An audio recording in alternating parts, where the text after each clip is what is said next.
Olá pessoal, hoje eu quero falar com aqueles que estão em dúvida, né, quanto à busca pela restauração. Ou mais especificamente com aqueles que estão se perguntando se o seu casamento realmente é de Deus, se foi Deus que deu essa pessoa para você,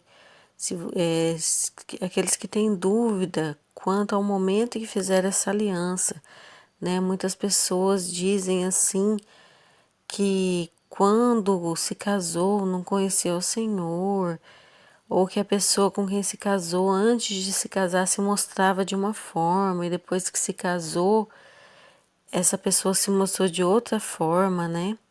Então faz com que o cônjuge que hoje pensou em buscar restauração acabe tendo essa dúvida, né? De repente ela pensa assim, será que essa era mesmo a vontade de Deus para minha vida? Será que era o que Deus tinha para mim? Será que essa era a pessoa certa, né?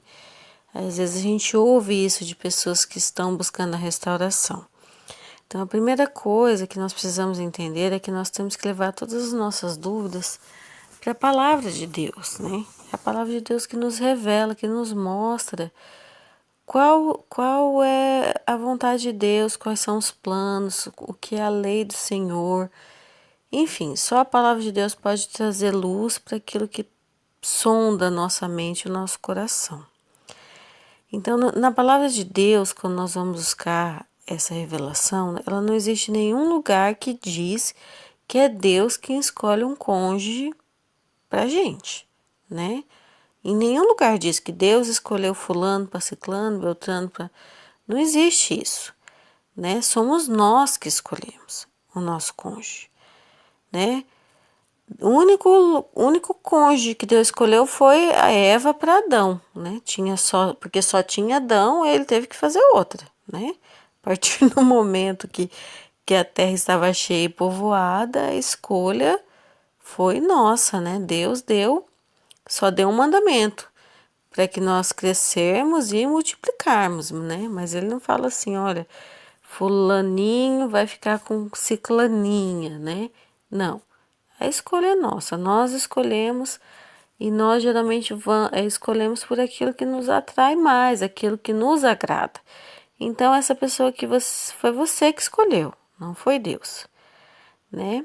Quando eu digo que Deus não escolhe um cônjuge, eu posso te comprovar isso na palavra, né? Por exemplo, em 1 Coríntios diz assim, eu vou ler aqui só um pouquinho. Agora, sobre os solteiros e as viúvas, eu digo isto: é melhor que eles permaneçam sem se casar, assim como eu. Mas se não tiverem domínio sobre o seu corpo, então que se casem, pois é melhor casar-se do que viver desesperado de paixão. Agora, para aqueles que são casados, eu dou este mandamento. Aliás, não sou eu que dou, mas o Senhor. A esposa não deve se separar do seu marido, porém, se ela se separar, que não se case outra vez, ou então que faça as pazes com o seu marido. E o marido também não deve se divorciar de sua esposa. Então nós podemos perceber aqui que Paulo, ele aconselha a pessoa ou a casar ou a não casar, quando ela é solteira. Isso vai depender da vontade da pessoa. Em nenhum momento ele diz que Deus vai enviar alguém para que essa pessoa contraia um matrimônio. É claro que quando se é solteiro, o inimigo envia pessoas para a nossa vida, né? Com o intuito de fazer com que a gente erre, né? Que a gente se aliancie com uma pessoa que não é de Deus, que não tem Deus.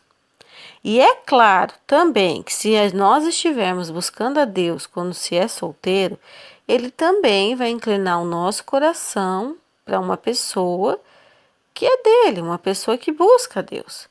Mas nem o diabo e nem Deus escolhe uma pessoa para nós.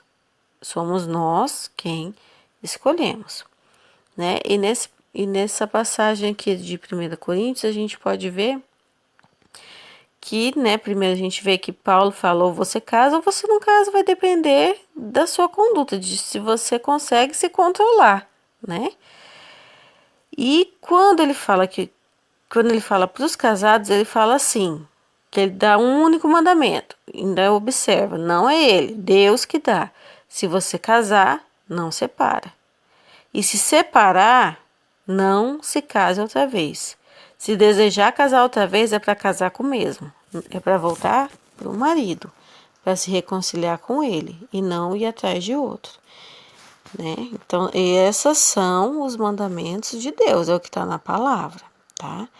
A segunda coisa muito importante que a gente, para nós que estamos, né, buscando a restauração, e principalmente para você que está achando que seu casamento não era o plano de Deus, ou que não era o abençoado por Deus, é que você precisa entender que Deus é um Deus de aliança. E não importa como você fez essa aliança. E mesmo que no momento que você fez essa aliança, você não buscou a Deus para saber qual era os planos dele para a sua vida, depois de feita a aliança, ela deverá ser cumprida. Porque Deus não quebra alianças. Todas as alianças que Deus fez para o povo dele, para os profetas, para os servos dele na palavra, você pode ver todas, ele cumpriu. Né? Deus prometeu a Davi que a sua descendência estaria no trono. Todos os descendentes de Davi foram reis. Eles podiam estar ser o pior rei, mas eles eram reis. Porque Deus não volta atrás com a sua palavra. Ele fez, ele prometeu, ele cumpre. Né? E nós também podemos ver lá no livro de Malaquias que Deus diz que ele foi a testemunha entre ti e a mulher da sua aliança, e diz que por não sermos leais, a mulher da aliança, a mulher, o homem, né? Ele não aceitava mais as nossas ofertas e nem ouvia mais as nossas orações.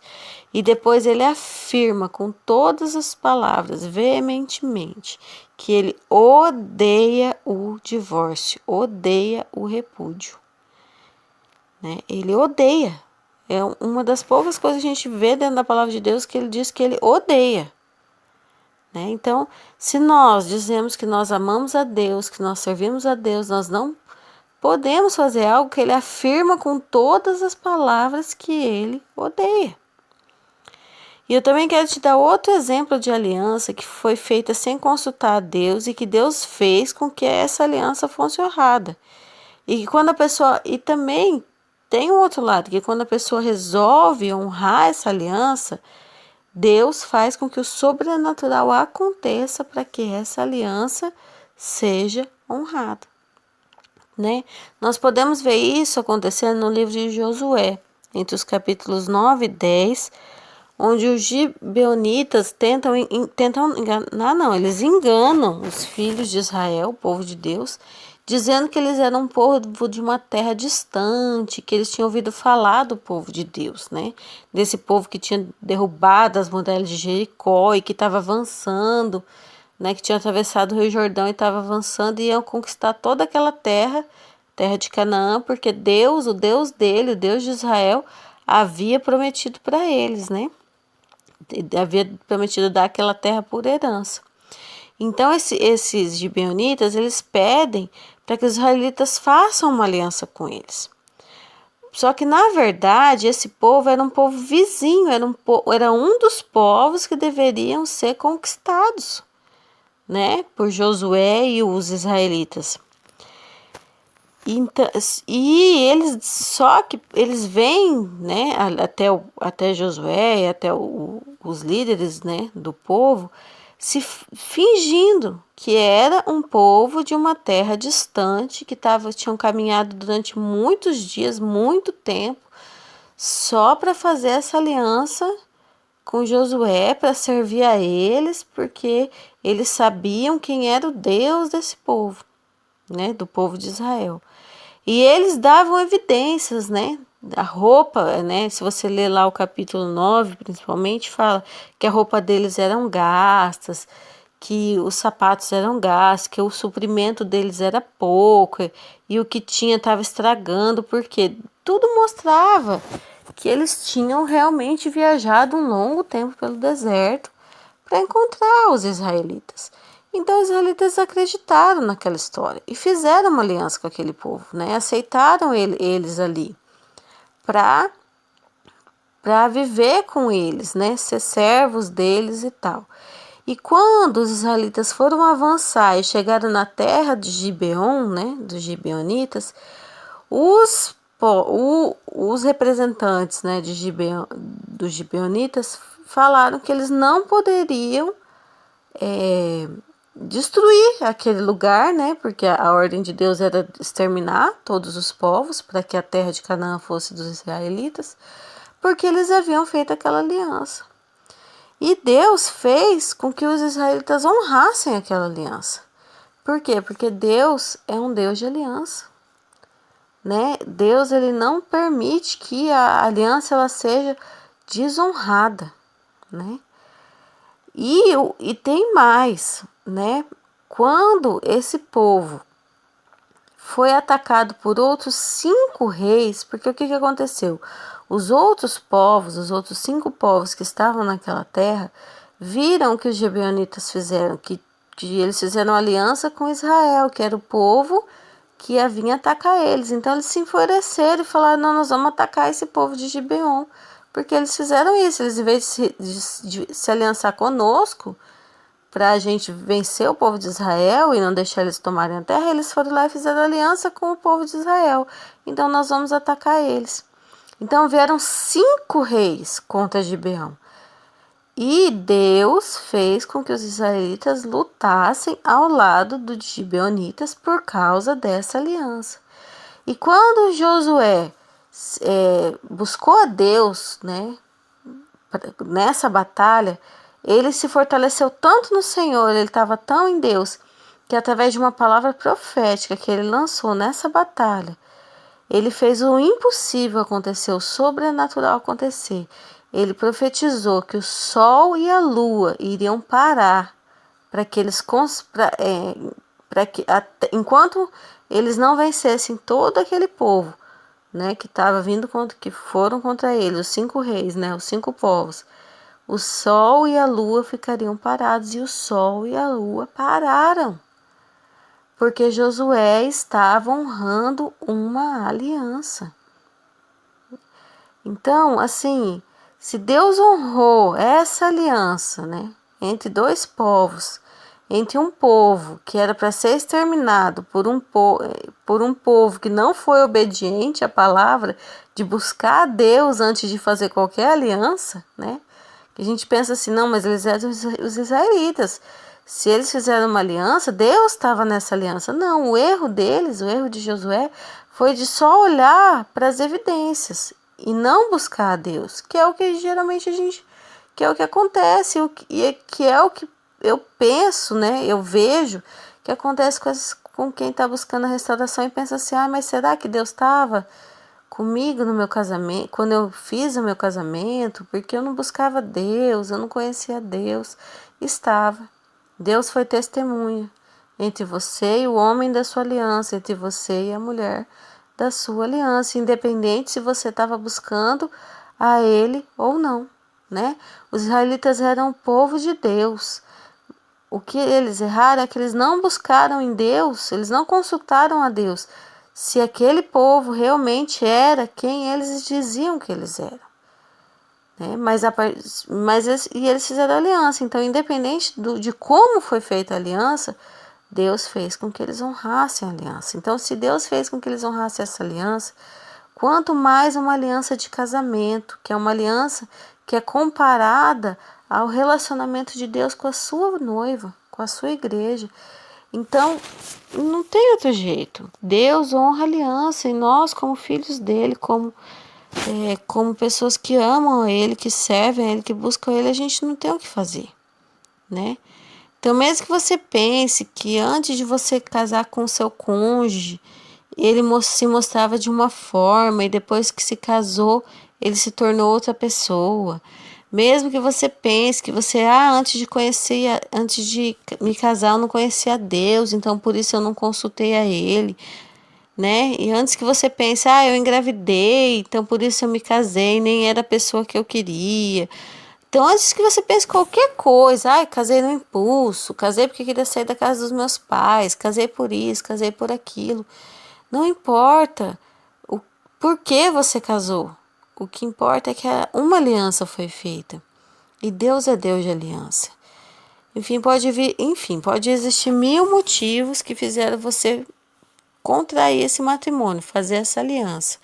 O que você precisa entender é que uma vez que essa aliança foi feita, Deus vai cobrar de você, vai cobrar que você honre essa aliança. E se você colocar essa aliança nas mãos de Deus e combater o bom combate, né, como diz a palavra, Ele vai te capacitar. Ele vai te usar para fazer o impossível e o sobrenatural acontecer. Ele vai fazer com que o sol e a lua parem para honrar essa aliança. Então, meus queridos, nós que cremos em Deus, que amamos a Deus, nós não temos para onde correr. Se Ele permitiu esse momento de deserto na nossa vida, a nossa única alternativa é nos manter firmes na rocha e esperar, orar, lutar pela restauração. Nós não temos outra opção, nós não temos outra pessoa lá fora esperando por nós. Essa é a nossa luta e nós temos que encará-la de frente, confiando em Deus e sabendo que na hora certa, na hora certa Ele vai restaurar e que na hora da guerra Ele nos dará o poder para fazer com que o sol e a lua parem, se for necessário, mas Ele vai honrar a aliança da qual Ele foi testemunha. Amém? Então não se esmoreça e não use pensamentos do passado para invalidar uma aliança que foi feita diante de Deus. A aliança já está feita. O que nós precisamos fazer agora é lutar por essa aliança. Amém? Fique na paz de Deus.